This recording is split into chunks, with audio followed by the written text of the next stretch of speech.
video, we are going to explain about a project titled Workflow Scheduling Using Neural Networks and Reinforcement Learning.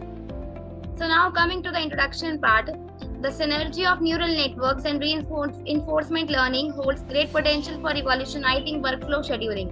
Neural networks offer accurate predictions, enhancing the foundation on which scheduling decisions are made, while reinforcement learning introduces the capability to dynamically adapt and optimize schedules in response to evolving conditions. Reinforcement learning, on the other hand, introduces an element of optimization through trial and error. By modeling the scheduling problem as a Markov decision process, reinforcement learning algorithms learn to make scheduling choices that maximize predefined objectives, such as minimizing execution time or resource costs. So now coming to the objective part for this project is that the goal of this combined approach is to create a dynamic and self-improving scheduling system.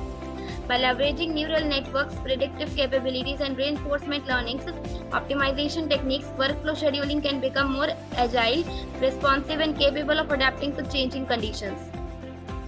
Through a process of trial and error, these algorithms adapt their strategies based on feedback from the environment, progressively fine-tuning scheduling decisions to achieve better outcomes. The ultimate goal of this combined approach is to create a dynamic and self-improving scheduling system. So now coming to the requirements part, we have two types of requirements, that are hardware requirements and software requirements. In hardware requirements, operating system as Windows is required, processor i5 and above, minimum 4 GB of RAM is required, hard disk 20 GB and above. Coming to the software requirement part, Python IDEL, that is 3.7 version is required. So now coming to the methodology part, first upload workflow scheduling dataset.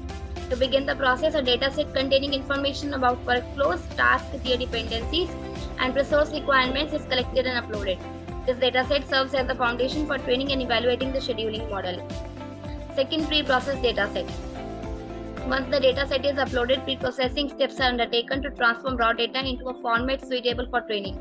This involves handling missing values, encoding categorical variable, and normalizing numerical data. Third, train LSTM with reinforcement learning. With a pre-processed dataset, the training of the model begins. And LSTM here stands for long short-term memory. Neural network is employed due to its ability to understand and sequential data. Reinforcement learning techniques are integrated to optimize scheduling decisions. The LSTM learns to predict task execution times, resource requirements, and dependencies based on its historical data. Fourth, initial and final make-span time graph. During the training process, make-span values are tracked and visualized as a graph. The graph depicts the evolution of make-span over iterations or approaches. Initially, the make-span might be relatively high as the model's decisions are unrefined. However, with each iteration, the reinforcement learning component helps the model improve its scheduling decisions, leading to a reduction in make-span. Fifth, exit. Upon achieving satisfactory convergence, the training process is completed. The model is now capable of predicting task execution times, dependencies, and resource requirements. Additionally, it can effectively make scheduling decisions using reinforcement learning to optimize for specific objectives. So now coming to the execution part, to execute the project, first we need to open the code folder. So here we have a folder named as PyCatch.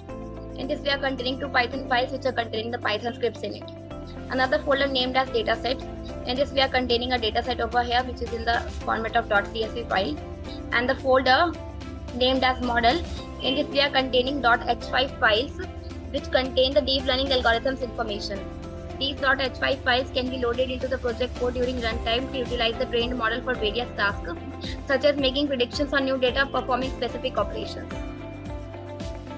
Now here, this is the main Python file. This is containing the Python script in it, and this is also containing the Python script in it. This is the run.bat file. Instead of executing the program in command line interface, we created Windows bat file to execute the project. Now to run the project, double click on run.bat file to execute the project.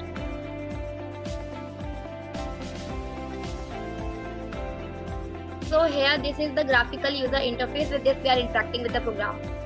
And now click on upload workflow scheduling dataset button to upload the dataset for getting the output. So here I am uploading this workflow dataset. And now click on open button to load the dataset over here.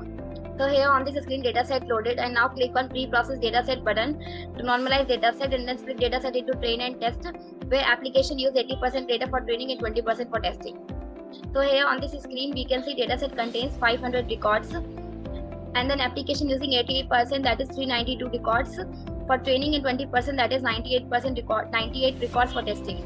Now train and test data is ready, and now click on train LSTM with reinforcement learning button to train model, and then predict make spend scheduling time for getting the output. So here on this screen, here you can see that for each test record, we can see original text record, make span time, and then reinforcement neural network scheduling time, and then we will get this graph. So here x-axis represents training episodes, and here y-axis represents rewards, and here red line represents scheduling time, and here green line represents rewards for making accurate make span prediction. So now closing this graph, and now click on initial and final make span time graph button to get the graph. So here in this graph, you can see that x-axis represents technique names to calculate make span time, and here y-axis represents make span time value. In this graph, for same test data scheduling, LSTM neural network with Q-learning took less time, so it's efficient compared to existing scheduling technique. So now also closing this graph, you can click on exit button to exit with this application over here. So now coming back to the conclusion part, as research continues to unfold in this domain, we can anticipate further refinements and innovations in workflow scheduling. This approach holds the promise of transforming scheduling from a mere logistical task to a strategic tool that fosters operational excellence. In sum, the incorporation of neural networks and reinforcement learning in workflow scheduling heralds a new era where adaptability, intelligence, and optimization convergence, redefining the boundaries of efficient task management in complex and ever-evolving environments. Moreover, the potential impact of this advancement extends across diverse industries, from cloud computing and manufacturing to project management, all benefiting from streamlined operations, cost reductions, and improved productivity. Thank you for watching video. For more projects, please visit our website www.trueprojects.in. For updates on latest project videos, please visit True Projects YouTube channel and subscribe.